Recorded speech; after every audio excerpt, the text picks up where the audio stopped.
Hi guys, in today's session, I am going to teach you a very special activity that will help you to understand English and improve your English. So just be ready and enjoy the session. Friends, आज का जो session है इसमें मैं आपको सिखाने जा रहा हूँ कि किसी भी हिंदी सेंटेंस का मीनिंग कैसे निकालना है. But when we talk about reading comprehension, usually schools और कॉलेजेस में इस तरह के क्वेश्चन इंग्लिश के पेपर में पूछे जाते हैं. कॉम्पिटिटिव एग्जाम में भी बहुत सारे ऐसे क्वेश्चन पूछे जाते हैं जिनका कनेक्शन होता है कॉम्प्रिहेंशन से. And the meaning of comprehension is what, कि उस पैराग्राफ को अंडरस्टैंड करना है और उस अंडरस्टैंडिंग के आधार पर whatever the question has been given उसका आपको आंसर करना है. तो ये किस नाम से आते हैं? अनसीन पैसेजेस के नाम से. यस. और हमारी डे टू डे लाइफ में स्पीकिंग के लिए, अंडरस्टैंडिंग के लिए हमको इस कॉन्सेप्ट की जरूरत है. Why this concept is needed? आगे की कोई भी एक्सरसाइज करने के पीछे पहले हमको इस कॉन्सेप्ट को लर्न करना है कि किसी भी इंग्लिश सेंटेंस का हिंदी मीनिंग कैसे निकाला जाए. तो व्हाट हैपेंड हियर कि कोई भी अगर पैराग्राफ ऐसा दिया हो तो इसमें सबसे पहला जो कॉन्सेप्ट होता है कि इसमें जो भी टफ वर्ड आए हैं उनकी मीनिंग हमको पता होनी चाहिए. कई बार ऐसा होता है कि we are not able to connect it exactly, कि हमको एग्जैक्ट पता ना हो कि इसका मीनिंग क्या है, पर जब हम सेंटेंस को पढ़े तो उसके आधार पर हम कनेक्ट करें कि यार इसका क्या पर्टिकुलर मीनिंग हो सकता है. तो आज मैं आपको एक स्टोरी कराऊंगा, the dog and the bone story. क्या है स्टोरी का नाम? The dog and the bone story. एक कुत्ते और हड्डी की कहानी है ये, और इसके माध्यम से हम सीखेंगे कि किसी भी इंग्लिश सेंटेंस का हिंदी मीनिंग कैसे निकालना. इस पूरे पैराग्राफ में आपको कुछ टफ वर्ड्स मिलने वाले हैं. वो कौन कौन से टफ वर्ड्स है? जैसे देखिए, स्ट्रे डॉग. स्ट्रे डॉग की इंग्लिश होती है सड़क छाप कुत्ता, मतलब ऐसा डॉग जिसका कोई मालिक वालिक ना हो, दैट इज स्ट्रे डॉग. ठीक है. सर्चिंग फॉर, सर्च करना मतलब क्या होता है? ढूंढना. तो जब किसी चीज को ढूंढा जाता है तो for that what we use searching for, है ना. कसाई की दुकान, दैट इज बचर शॉप. तो बचर शॉप आए तो आपको क्या मीनिंग निकालना है? कसाई की दुकान. मांस की इंग्लिश क्या होती है? मीट. मीट दैट इज मांस, मजे से. इट इज, इसमें एक वर्ड आएगा कि वो डॉग उस बोन को पाता है और चाहता है कि मैं इसको मजे से खाऊं, कोई मुझे डिस्टर्ब ना करे. तो उस मजे से के लिए क्या वर्ड यूज हुआ है? It is. चबाने की इंग्लिश क्या होती है? च्यूड. च्यूड इट मींस चबाना. काफी, काफी दैट इज क्वाइट. ये बड़ा इंटरेस्टिंग वर्ड है, इंग्लिश का कई बार यूज होता है. इट्स क्वाइट कोल्ड टुडे, मतलब ठंडी है पर मजेदार है. It's the coffee is quite hot. Coffee कैसी गर्म है? हॉट. गर्म तो है, बहुत तेज गर्म है, पर हाँ पीने में मजा आएगा. तो the coffee is quite hot. Thirsty means क्या होता है बेटा? प्यासा. और प्यास बुझाने की इंग्लिश होती है quench thirst. Quench thirst. Along का अर्थ होता है के साथ.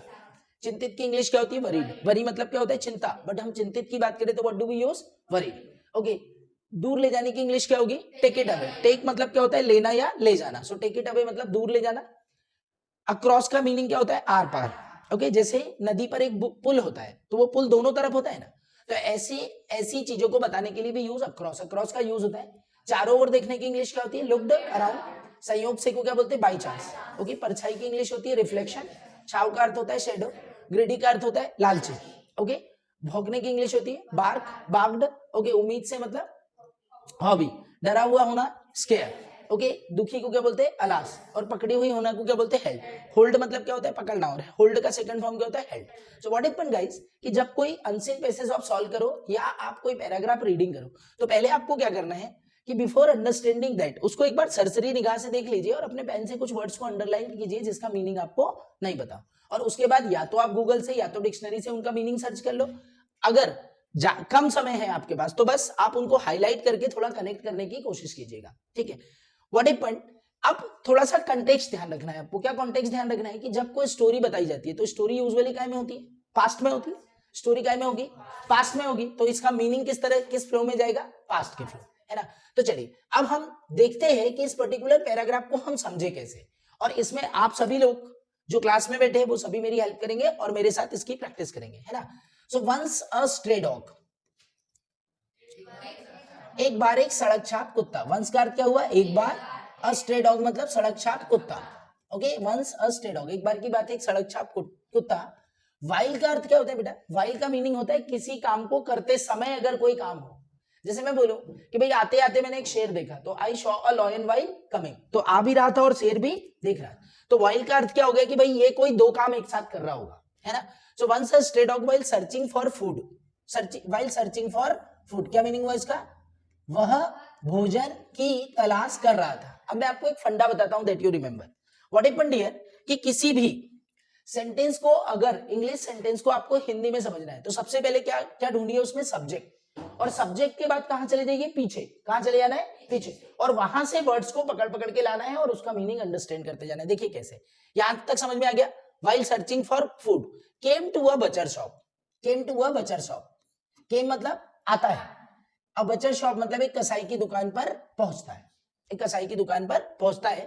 There he got a bone, वहां उसे एक बोन मिल जाती है। क्या किया हमने, ऐसे गए और ऐसे आए, there he got a bone, वहां उसे एक बोन मिल जाती है, हड्डी मिल जाती है, with some meat on it, जिस पर थोड़ा सा मांस लगा हुआ था, जिस पर क्या लगा हुआ था, थोड़ा सा मांस लगा होता था।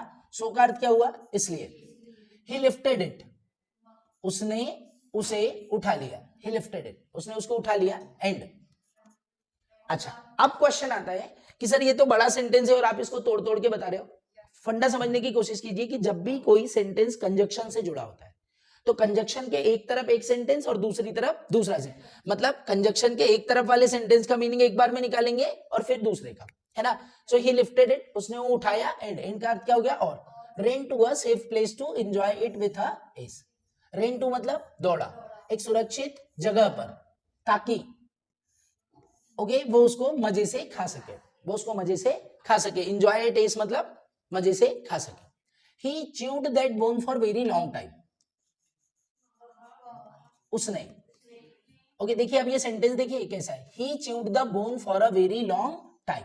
अब एंड आ गया, मतलब अब हमको यहीं तक मीनिंग निकालना है इसका, है ना। So he chewed the bone for a very long time, तो क्या बना, उसने उस बोन को बहुत लंबे समय तक चबाया, उसने उस बोन को बहुत लंबे समय तक चबाया, एंड, और। This made him quite thirsty, जिसके कारण उसे प्यास लग गई, जिसके कारण उसे प्यास लग गई। सो का अर्थ क्या हुआ, इसलिए। He went to a river, he went to a river, वह एक नदी पर गया, वह एक नदी पर गया, to quench his thirst. Okay, अब इसका मीनिंग ऐसे भी निकाल सकते हो, तो वह अपनी प्यास बुझाने के लिए एक नदी पर गया। Okay, it took the bone along, along मतलब क्या हुआ, के साथ। So it took the bone along मतलब कि वह अपने साथ उस बोन को भी ले गया, वह अपने साथ उस बोन को भी ले गया। एज इट वॉज वरीड, क्योंकि वह चिंतित था, क्योंकि वह चिंतित था। दैट का अर्थ क्या होता है, कि some other dog might not take it away, okay, कि कोई दूसरा डॉग, ओके, उसे लेकर चला ना जाए।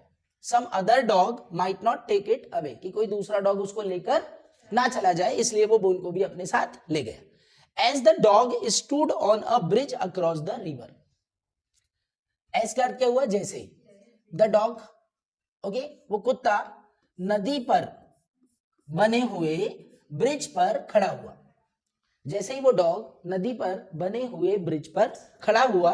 इट लुक्ड अराउंड, उसने, लुक्ड अराउंड मतलब क्या होता है, लुक मतलब देखना, अराउंड मतलब चारों ओर, तो उसने चारों ओर देखा। क्या देखा, टू सी, ये देखने के लिए कि if it could safely put the bone down.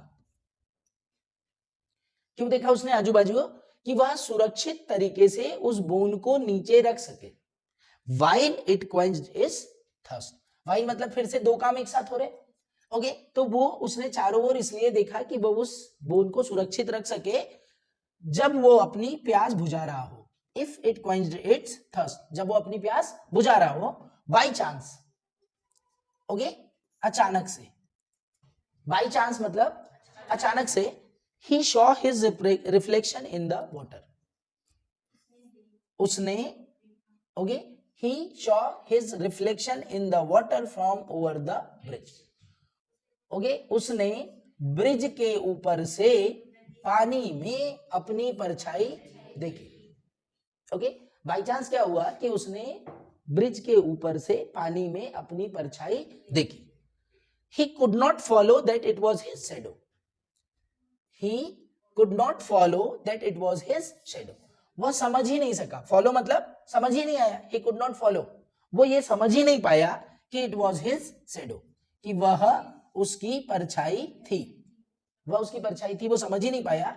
Rather he thought it to be another dog with a bone in his mouth.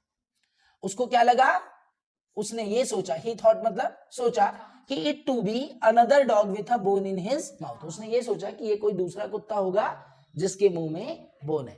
वो समझ ही नहीं पाया. अब देखिए वो हमारे टाइप ऐसे रोज आईना थोड़ी देखता, उसको पता ही नहीं कि मैं कैसा दिखता हूं. किस डॉग को पता होगा कि ये मेरी पेंटिंग है, किस डॉग को पता होगा कि ये मेरी फोटो है.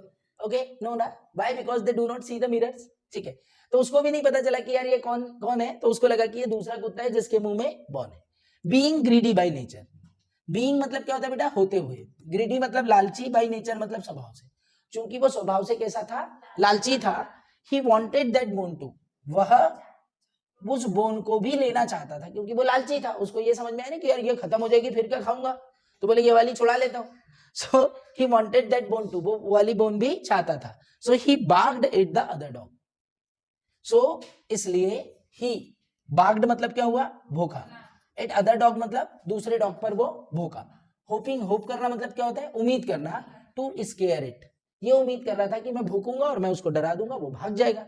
Into giving it that bone, कि मैं उसको डरा दूंगा और वो मुझे वो बोन दे देगा.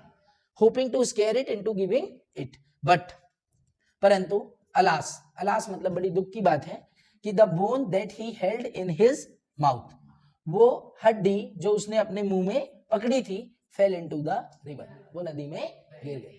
ठीक है, और तब उसको रियलाइज हुआ कि यार what ever I did it was wrong. So what is the moral of the story. कई बार ऐसे क्वेश्चन पूछे जाते हैं कि इस स्टोरी का मॉरल बताइए. So what is the moral, लालच बुरी बलाय. So we should never be greedy. अब यही स्टोरी अगर आपको लिखना है, so by understanding such kind of concept you can write it very easily. Okay, so friends, thank you for watching this videos. and the concept मैंने आपको बताया कि किसी भी सेंटेंस को अंडरस्टैंडिंग करने के लिए कौन कौन सी चीजों का ध्यान देना है, तो फटाफट लास्ट में रिवाइज कर लेते हैं कि अगर कंजक्शन से, किससे बेटा, कंजक्शन से, ध्यान से देखिएगा कि यदि कंजक्शन से दो सेंटेंस जुड़े हैं तो इसका मीनिंग अलग निकालोगे और इसका मीनिंग अलग निकाल. और एक ही सेंटेंस अगर है तो सब्जेक्ट से उसका मीनिंग निकालना है, पीछे जाना है और पीछे से वर्ड्स को उठा के लाते जाना है, और by that way you can understand any Hindi sentence. यदि वीडियो अच्छा लगा हो तो just like, share and subscribe. See you in the next video.